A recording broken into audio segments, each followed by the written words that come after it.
You are listening to Coffee and Culture on AM 1260 or FM 103.7 KTRC. It also streams at santafe.com.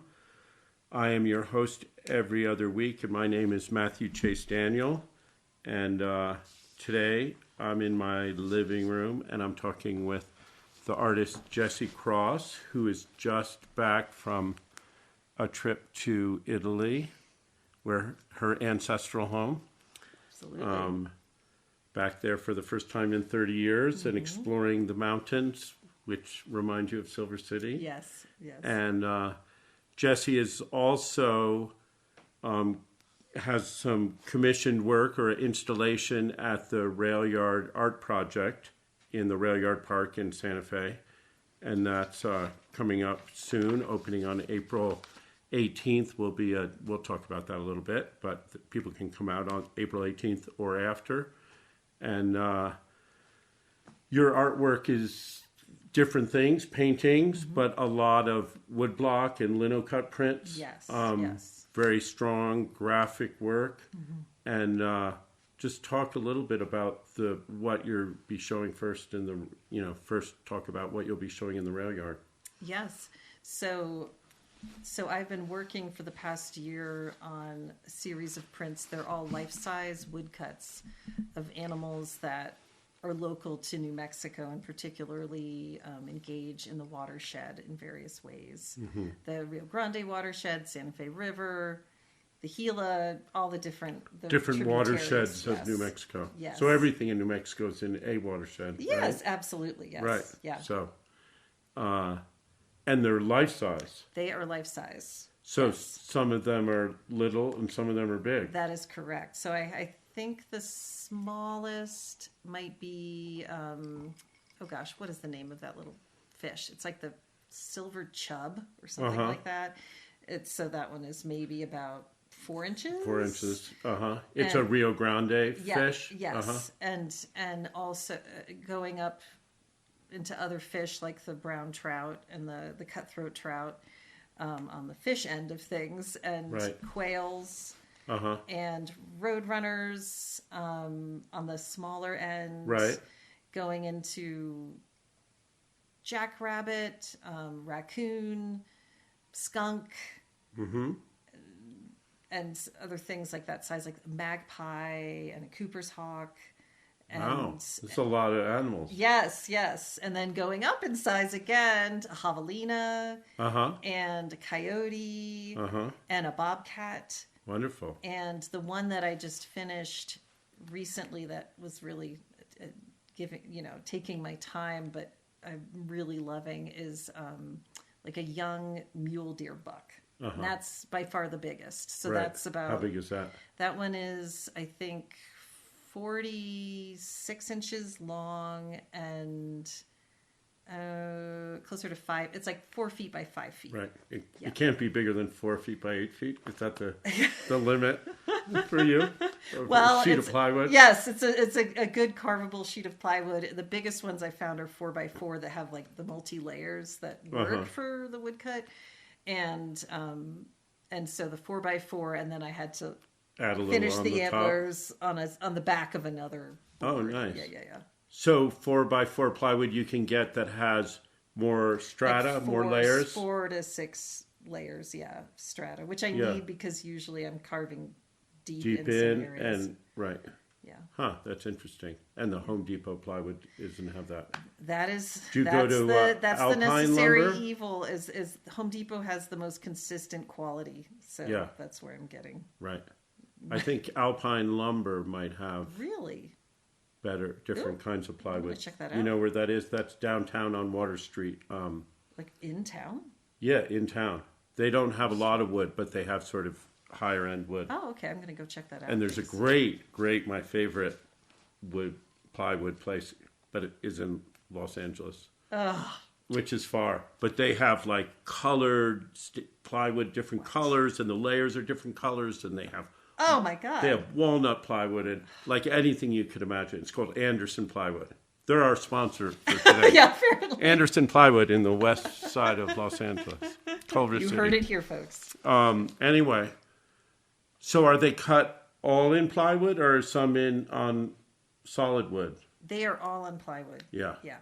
Yeah. And So I have an plywood's nice. ever-growing stack in Yeah. my studio. Yeah. And I have a set of carving tools and Yeah.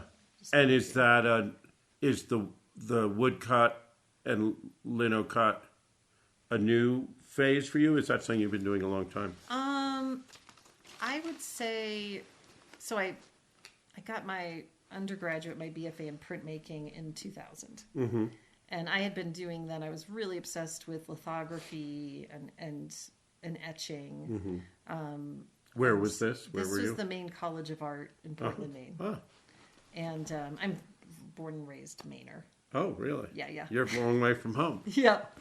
I've gone to Maine a bunch of times. Oh, really? Yeah. As a kid, I had an uncle who they were in Japan during the Vietnam War and then moved from Japan to rural Maine. Really?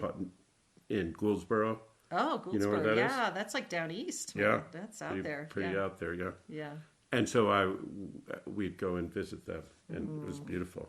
Yeah, it's so special. But yeah, I've been there other times too. I love Maine. Yeah, no, I love Maine too. But Santa Fe crooked its finger at me starting in high school with George O'Keeffe art book we had at home. And Oh, right. That big called me book, here. White and you got it. Yeah, you me got too. it. Yeah. That's awesome. Yeah, my mother had that book. And I looked through it, and her writing was interesting too in that book. Yeah, I vaguely I mostly remember just being obsessed with an image of a tree, a painting where she was looking up at a pine tree. Maybe I don't know if it was a Douglas fir or what. And it was a night image. You were looking through the branches, and I was obsessed with that. Yeah, amongst other paintings, and that she crooked her finger, Santa Fe, and so you've been coming out here.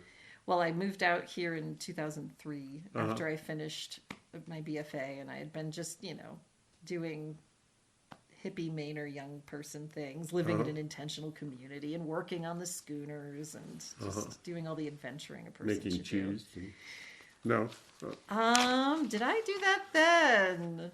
I was vegan then, so it was quinoa and soaking beans. No, I was driving around rural Maine and ended up at some farmer's market that was just magical, like all these beautiful cheeses handmade in the forest. And, Yeah, I worked at a farm for a while.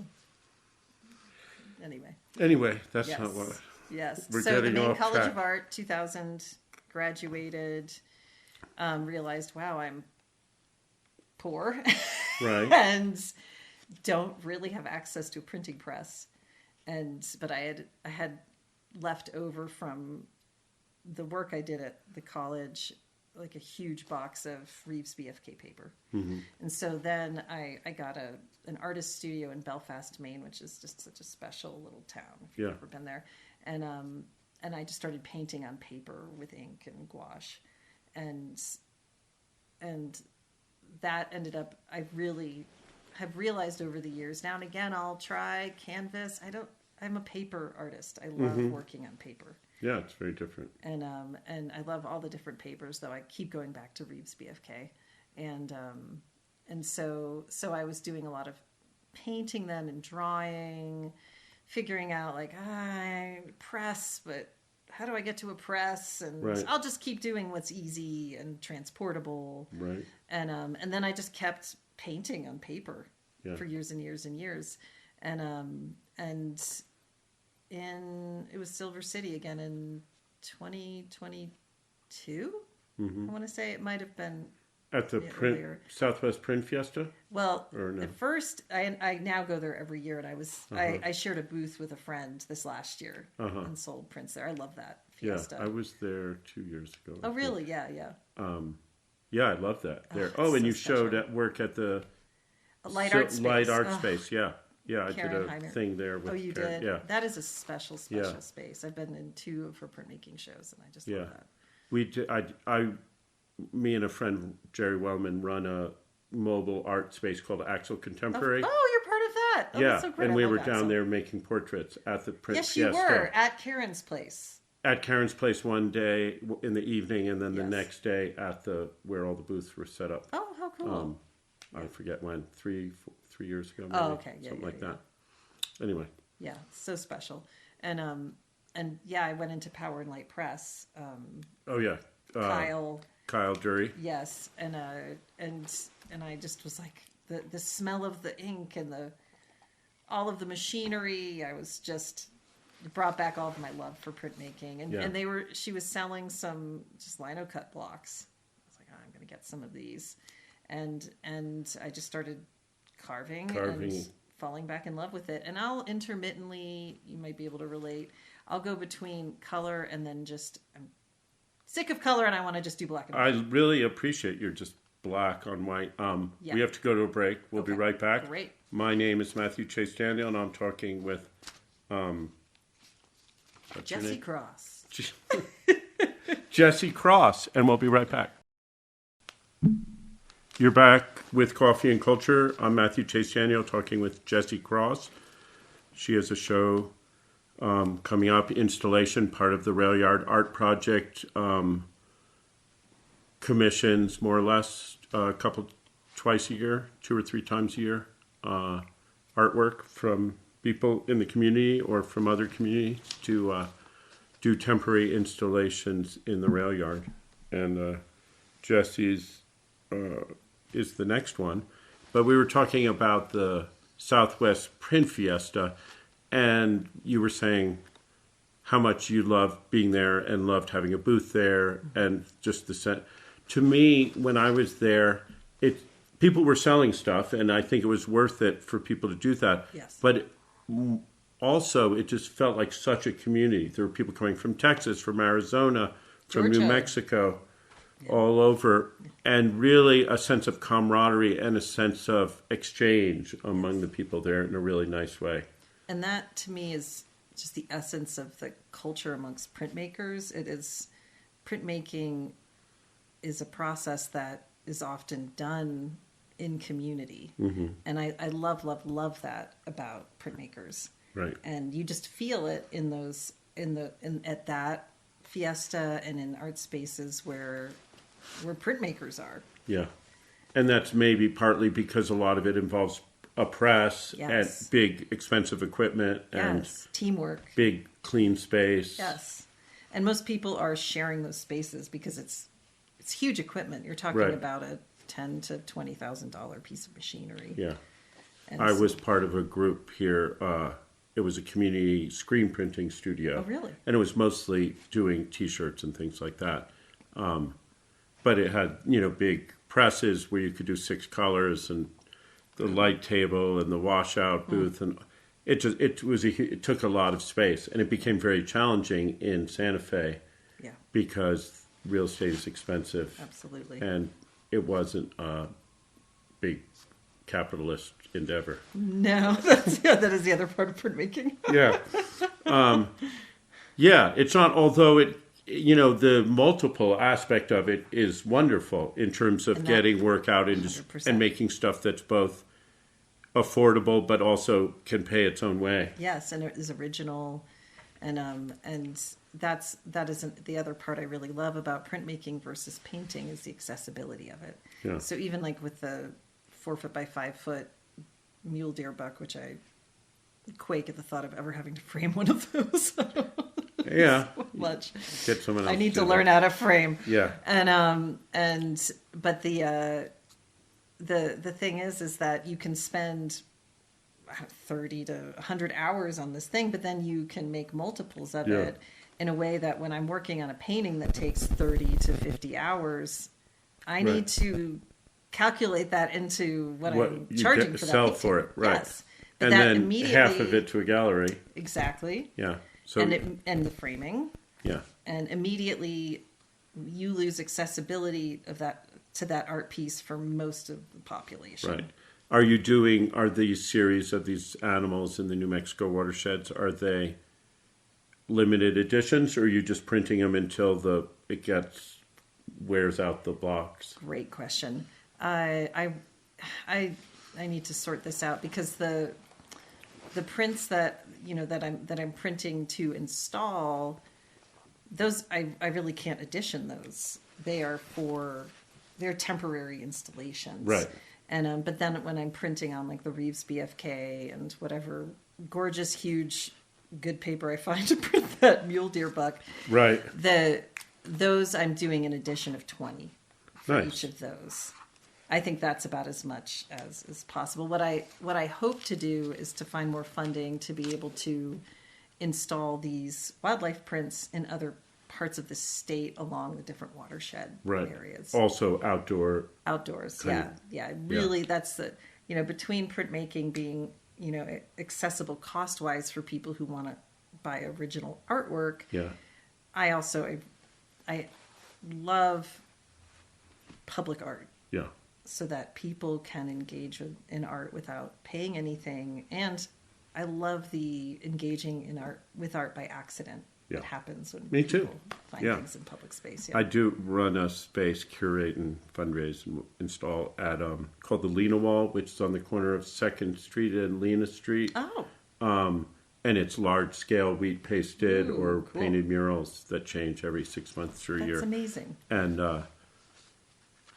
also in the gallery, Axel, that I was telling you about, we've done a lot of exterior shows where stuff's Wheat printed pasted. and wheat pasted. Yeah, I love that. And so yeah, I've gone down the wheat paste road and used a lot of different kinds of paste and I trying to might figure ask out. you at another time what the Yeah. best one is. I'm a little nervous on getting it just right for the Yeah. cement wall. Well, Really hard.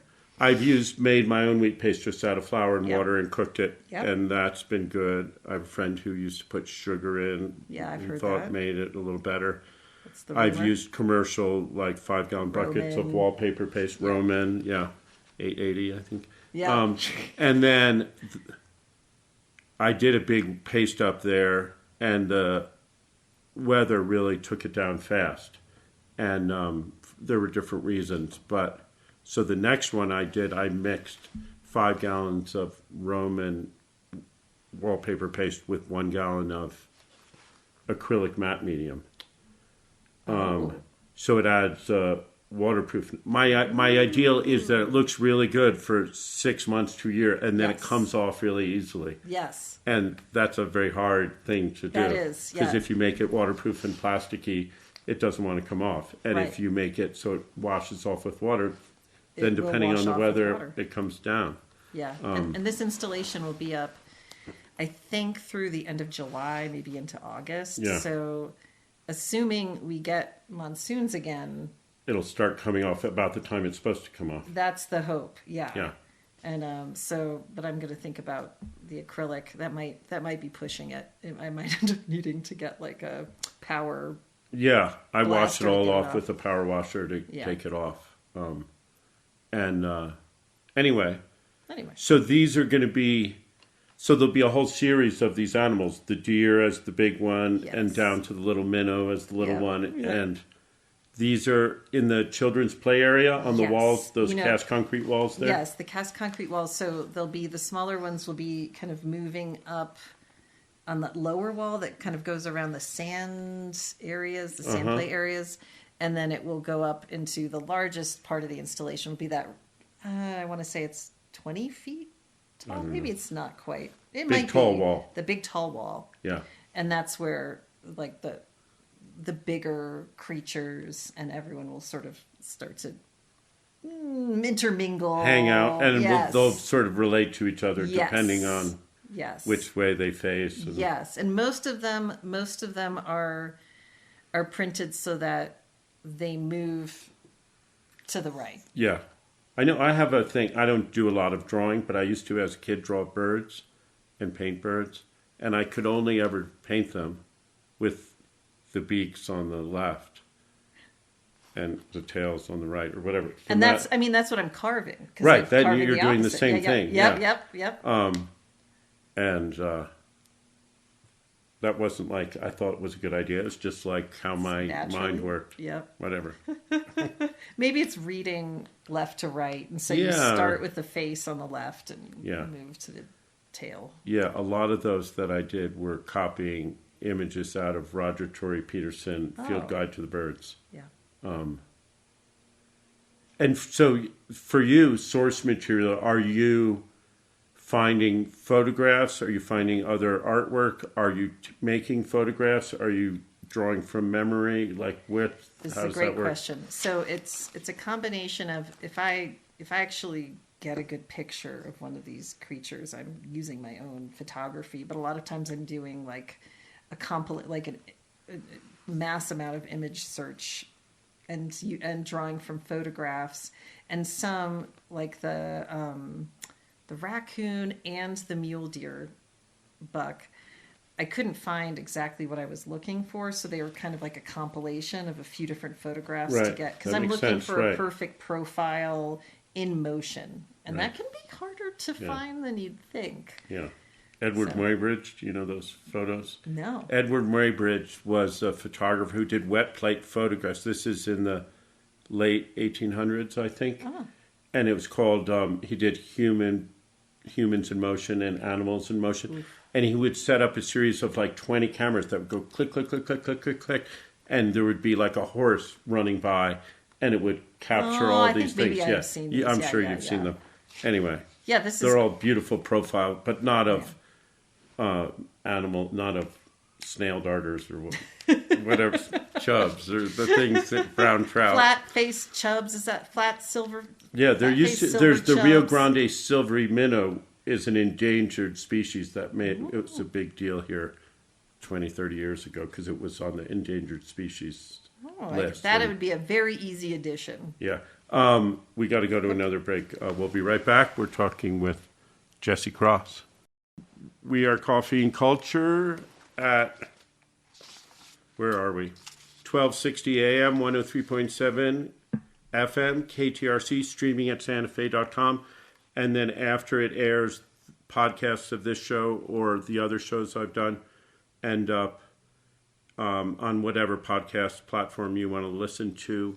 And if you search for Coffee and Culture with Matthew Chase Daniel, you'll be able to find those. Or you can go to my website, which is chasedaniel.com, and they're on there too. I'm talking with Jessi Cross. So on April 18th, you'll be installing Yes. these at the playground area in the rail yard, and people can come by and watch, or if they know more about wheat pasting than you do, they can help. That would be great. Yeah. I love that. Yeah.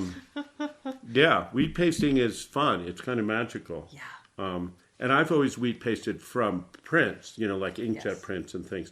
But you're wheat pasting originals. Yes. So that's brave and cool. Yes. I like that. And you're printing on a different kind of paper that Yes. you otherwise would. Right. It Thinner has to be paper. thinner paper, Yeah. but it's that finding that balance between being not so thin, like newsprint that it would just rip in the Right. process, Yeah. but not so thick that it just really easily peels off the wall. Right.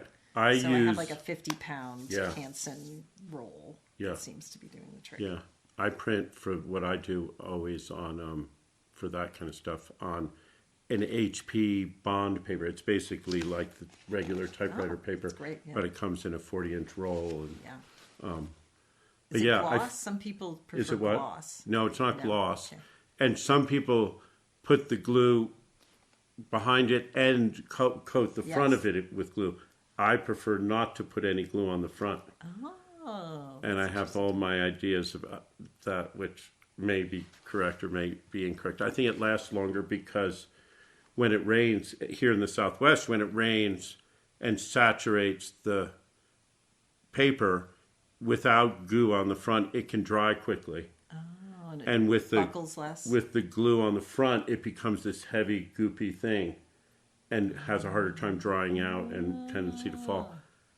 I don't know if that's true, but that's what I choose to believe. So this flow of wildlife work at the rail yard is part of a larger Yes. body of work called Water Mythology in the Contemporary Southwest. Yes. And that's a sort of a three-part, So far, yes. yeah, the Santa Fe River watershed, drought and life of Yes. water in New Mexico, and flow of wildlife. Yes. Yes. You want to talk more about Sure. that? So in 2023, my art has been drawn to, I grew up in rural Maine.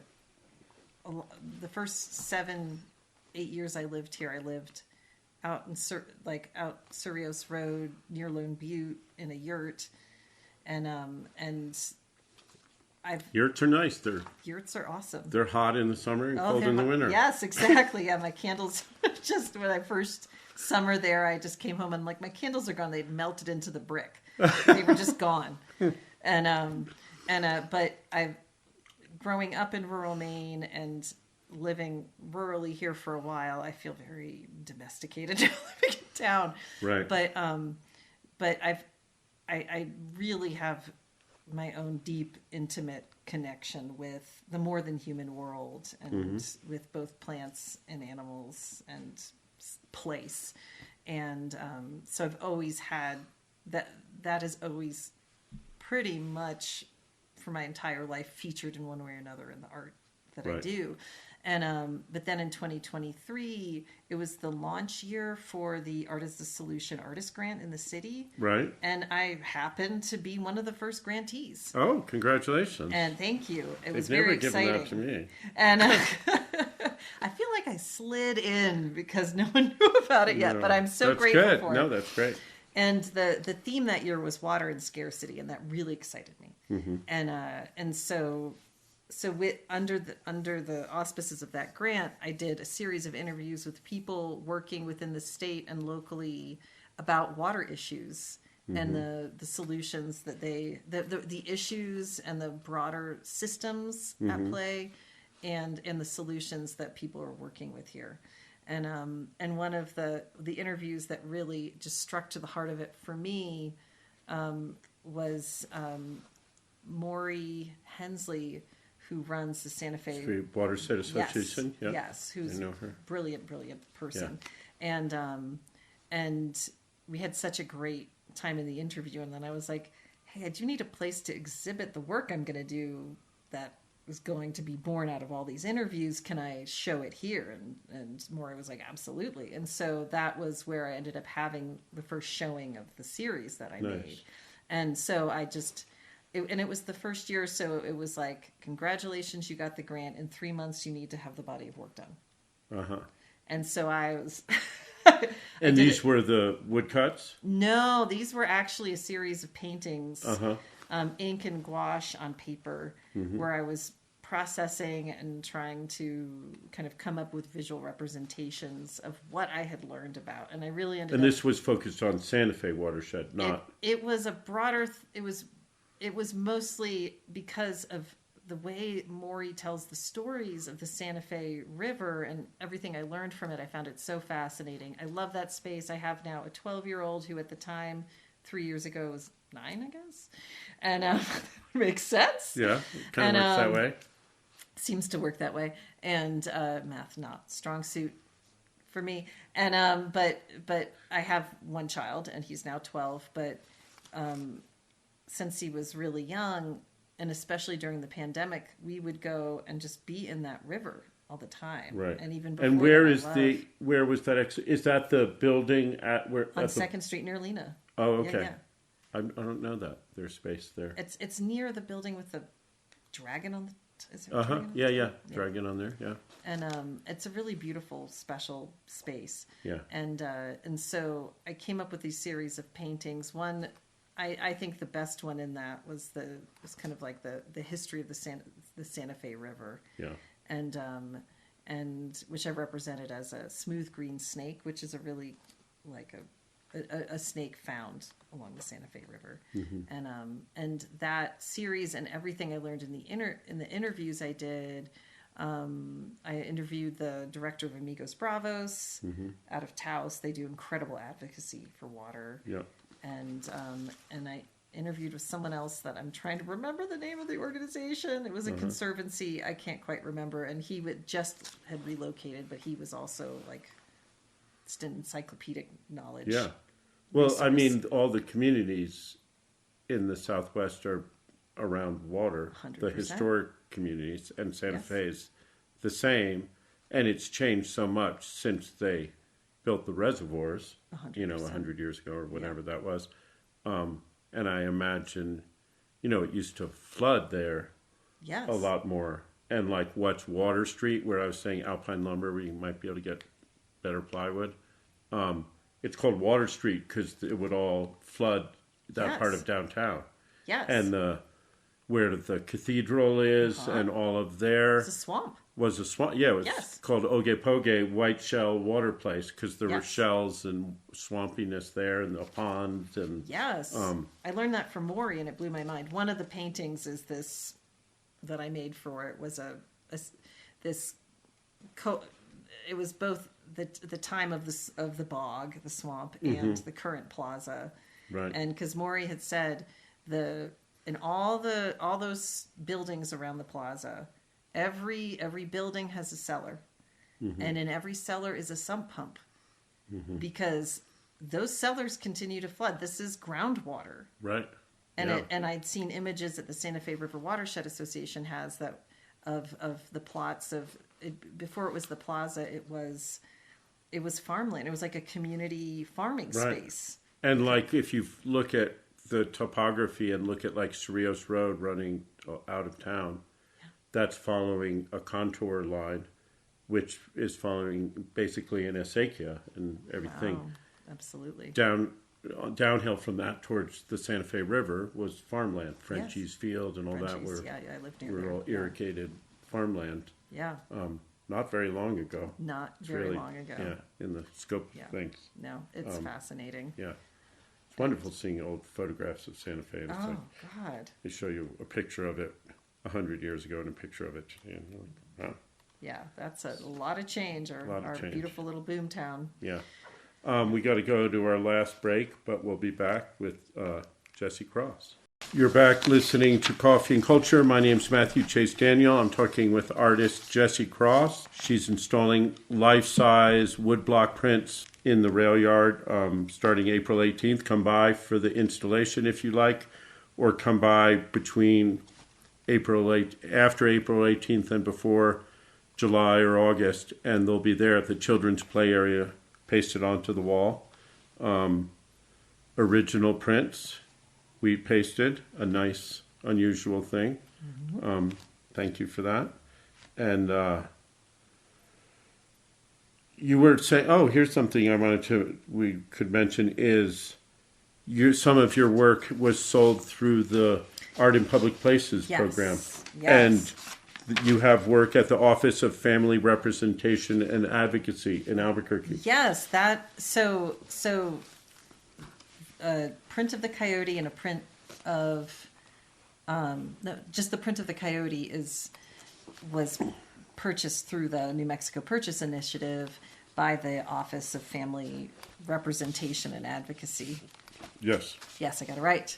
And I'm also an art therapist, so anything involving the support of families and children is very close to my that's heart. wonderful So thrilled, that ended up thrilled that way. that it went there and is going there. I mean, and so I'm reframing that per the specs, Right. and getting a little brass plaque or whatever, Right. and that will be that all the paperwork for that is just finished, and so I'll be getting that ready. And they'll have their open house with other art that they purchased on, I think, May 1st. Wonderful. And so I'm excited about that. And then I just got contacted by the Santa Fe Senior Center. I can't remember the specific name, and they're purchasing framed prints of the jackrabbit and the raccoon. Oh, good. Not too big. Not They too didn't big. buy the They'd go for 4 foot the by 5 jackrabbit's foot. pretty big. Those are Yeah, they're big. like they're little kickers. Yeah, especially once you include the ears. Exactly. No, the jackrabbit is as long as the coyote in leap form. Yeah. Oh, And, it's yes, it's like in stride. yes, it's in stride. And is the jackrabbit, the coyote, the mule deer, they're all at the rail yard too? They will all be at the rail yard too. Yes. Right. And yes. the fish. And And the the fish. brown trout is an introduced species, but It's an introduced, but it's in all very the rivers here now. thriving. Yeah, now Yeah. it's thriving. So there's in the children's play area, the largest wall has like an indentation that goes in several feet down Mm-hmm. at the bottom, and I'm going to paint that section blue and have the water creatures oh, nice. down in there. Yeah. Nice. So we were talking about your so far 3-phase Yes, water yes, mythology in the okay. contemporary Southwest. Second phase. Second phase, drought and the life of water in New Mexico. Yeah, so that's a series of, I think, where did I land on? 5 prints. They're lino cuts, and they're that the next phase of processing and metabolizing all the information I learned in the interviews about the history of water rights, the plans for how to manage water in the Southwest and its impact on the local watersheds. Yeah. And just that the drought is something that was created because white people from the East Coast thought they knew how to manage water in the Southwest, and it hasn't worked. They apportioned a lot more water than there was. 100%. And yeah. so the way the water rights work in the West, to my understanding, is the downstream users you have commitments to deliver a certain amount downstream. Yes. So, like the Colorado River, Colorado has that's where all the water's coming from, or most of it.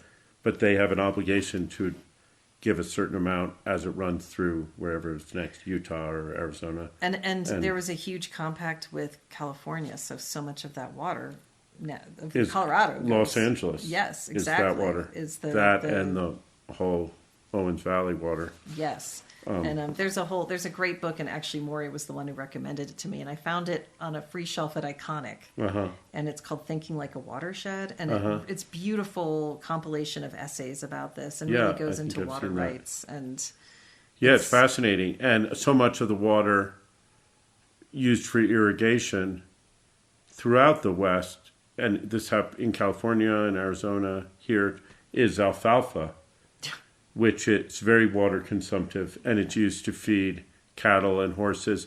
And a lot of it I think especially California agriculture, alfalfa is shipped to Saudi Arabia to feed racing camels. Wow. Oh, I didn't know that. Which is crazy. Oh my gosh. Anyway, the water history is very interesting. And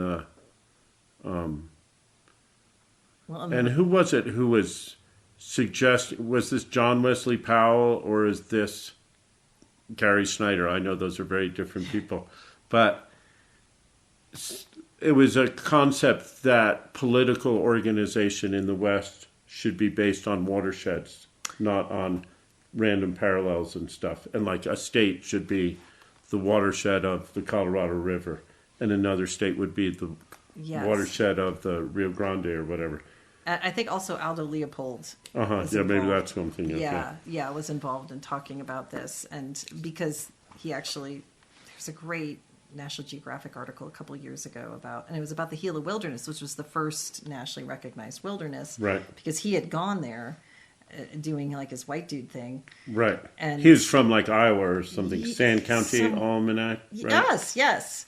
And he was traversing that wilderness with like a native guide, and after I think he killed a wolf or maybe a coyote, and in the process and saw the life flicker out of the eyes of this creature. It changed he recognized that what he was doing was basically going to like Rian Eisler's work on the Chalice and the Blade and everything. It was the dominator society model versus a partnership. Right. He recognized like the error of how he had been thinking about it. Yeah. And he really started listening to native voices, and this is where it introduced, we needed to organize this differently. And he petitioned.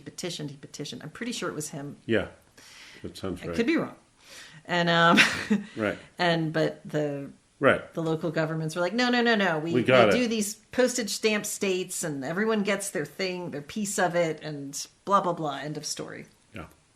Yeah. And with this unlimited view of water, which doesn't exist here, never has. Well, and this year it's very scary to look up now in mid-March, or now it's late March, but it's not even lit. And no snowpack up there. None on the Jemez, and here on the Sangre Crista, some tiny little traces, but it's basic. I don't remember it being nothing. I've been here a long time. Yeah, and last year we had a reprieve, and we had snowpack for a while. But maybe we could still get a late snow. I really hope we do. Yeah, but You know, people are like, oh, it's really bad for fire danger, which of course it is, but it's also really bad just for the wells. Yes. I mean, all the stuff that's on the surface that's going to die, but it's also The aquifers. if the aquifers are going to be much lower They are. than they were last year, and they were probably lower last year than the year before that, Yep, and so on and so forth. and yet we keep building, Don't even get me started. Yeah, and these apartment complexes popping up everywhere. yeah, Yeah. which is good for a lot of things, but without water it doesn't really work. Yeah. So Yeah. I think we need to think more better systems. I mean, a lot of places in the West, they recycle the wastewater Yeah.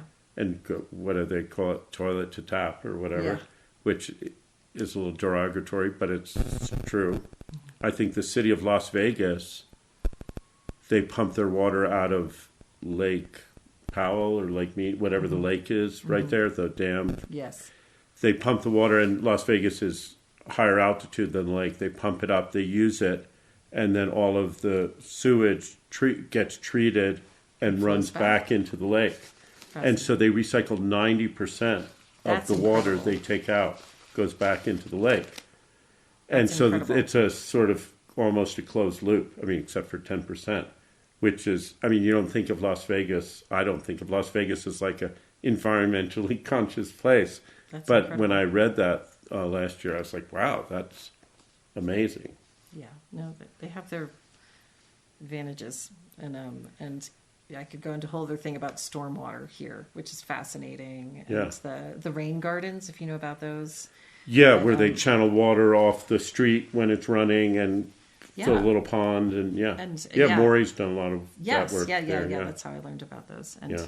but there's so much to Yeah, talk and about. we're out of time. Yeah. We're on number 4, and so come on out April 18th for install day. There'll probably be It's another. 10 to 1 p.m. or whenever I finish, which is probably going to be Yeah, later. so come by in the late morning and check it out, and there might be another opening. You can go to Jessi's Instagram. She'll post about it, which is Jessi Cross Swan, JESSI CROSSSWAN. That's That's right. 3 S's there. Yes. Jessi Cross Swan on Instagram. Also, you can go to her website, jessicross.gallery, and you can go to railyardpark.org and learn more about that.